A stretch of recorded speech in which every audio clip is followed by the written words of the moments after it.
All right, guys, welcome back to Marantz. Rants, plenty of good information, a little bit of motivation, a whole lot of truth, no financial advice. You know, I've been cruising all night right now, and I'm going to tell you, AMC, they've been putting that trick on everyone, you know, the magic, and I don't think people really know where it comes from.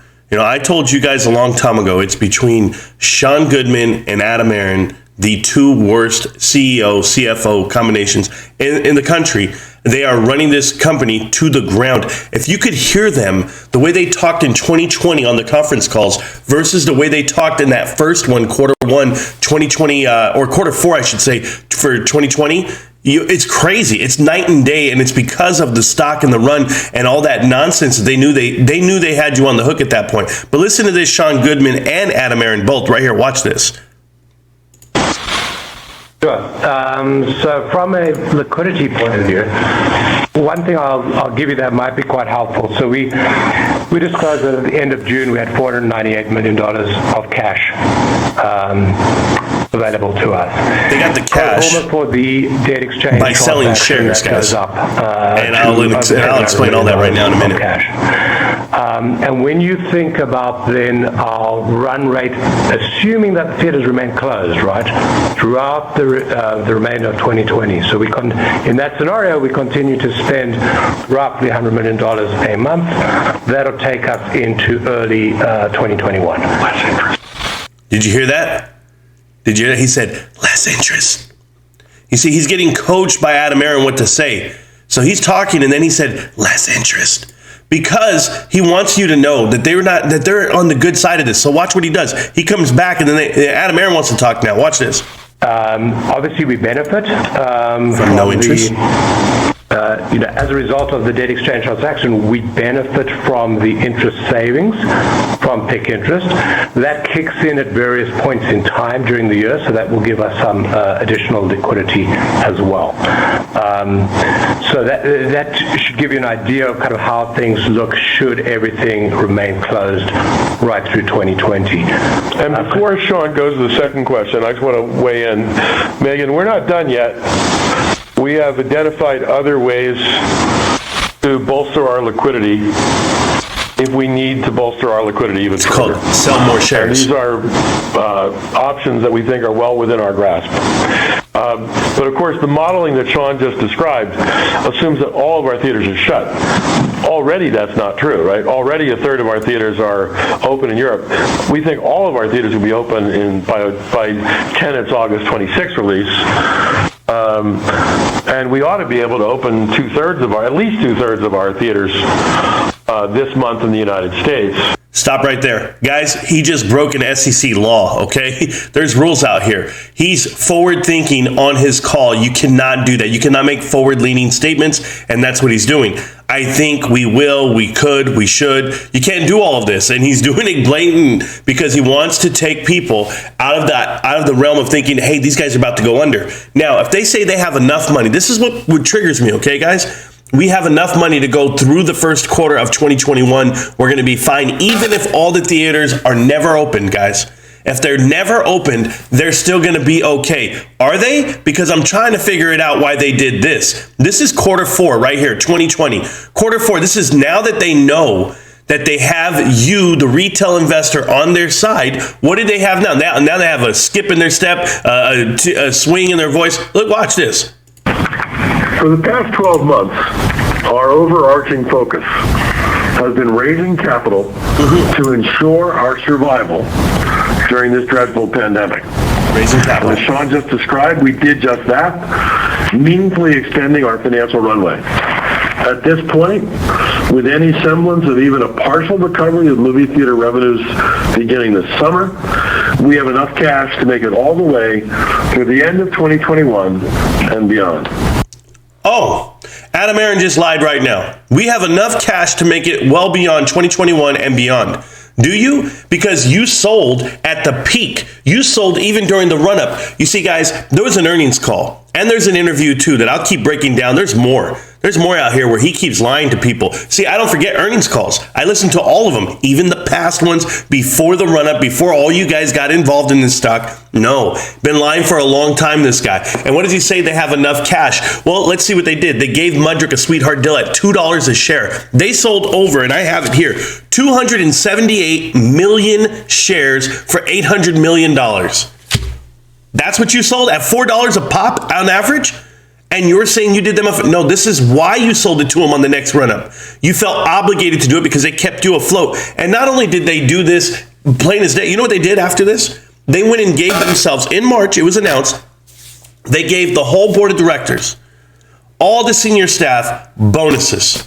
Millions and millions of dollars worth of bonuses, and they didn't make a single dollar that year. Now listen to the words, listen to the verbiage, guys. It doesn't change. Gaming opportunity. Indeed, the president of Epic Games is a member of the AMC board of directors. And I cannot even count the number of times already that our shareholders have asked us to reach out and partner with GameStop. We're on the case. More to come.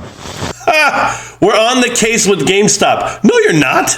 No, you're not. And we know the truth. We know the truth from here on forward. You're just a big fat liar. But hey, I'll even do this interview from last week. Are you guys ready? I'm sorry, last month, whatever it was. Watch this. You guys ready? Now, Adam, one thing is certain. You have survived incredibly well. Can you tell me what your competitors are doing right here?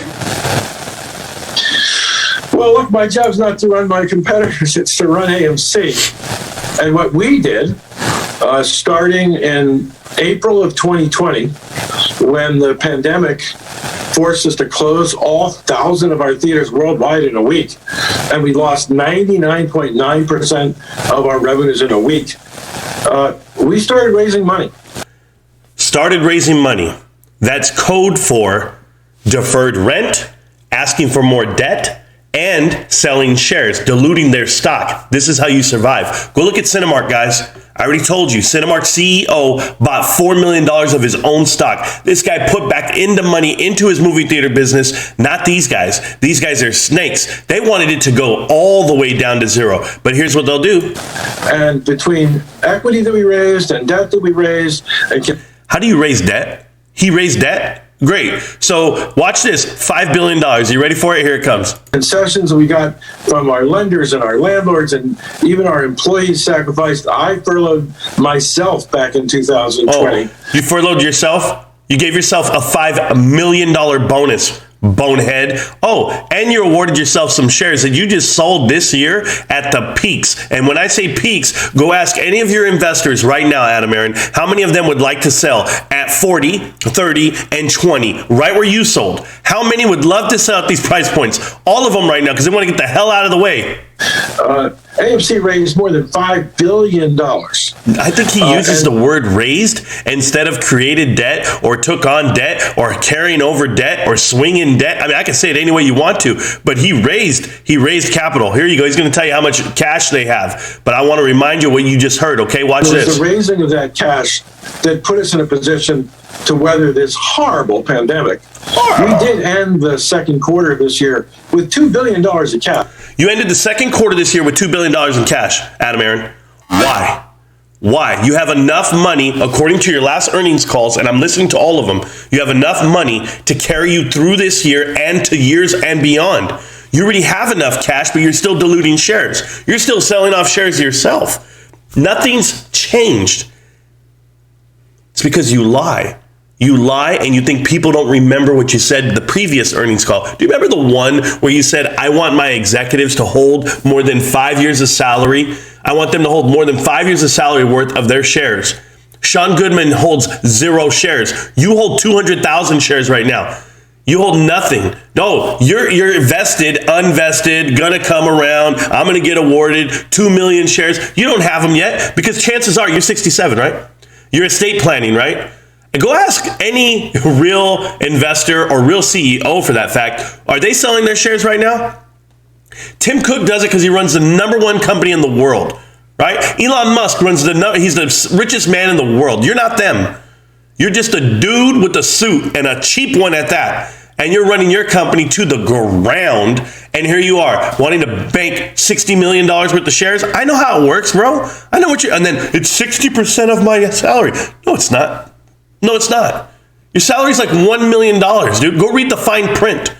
You think you deserve $10 million worth of shares each year? Is that what you think you deserve? You think you deserve to make $11 million a year? When Craig Jelnick makes $800,000 a year plus stock options, sure. But those guys are running big ass companies. I'm talking about not these Russell 2000 companies. They're running Fortune 500 companies, and they didn't just get hired 5 years ago and run it to the ground, get sued by your investors, and then you come on here looking like a clown. Gosh, that's the biggest war chest that AMC's ever had in our biggest war chest we've ever had. Yeah, you diluted your shit. Also, the most debt you've ever had. Now, I don't want to leave some of our more critical viewers hanging. It is true that you and your family have sold a great deal of stock at higher levels, but also I think that you made that very clear that you would do that. Can you just go over what you did and what else you have? I'd rather not hear it, because he's going to tell you he did a 10-5B1 plan, took it out of his hands. I don't make a decision when I sell, yet he told you he's going to sell at the end of the year, so he does make a decision when he sells. Was he forced to do that? No, he did it on his own. Guys, don't believe this shit, man. It's tough for me. I'm trying to tell.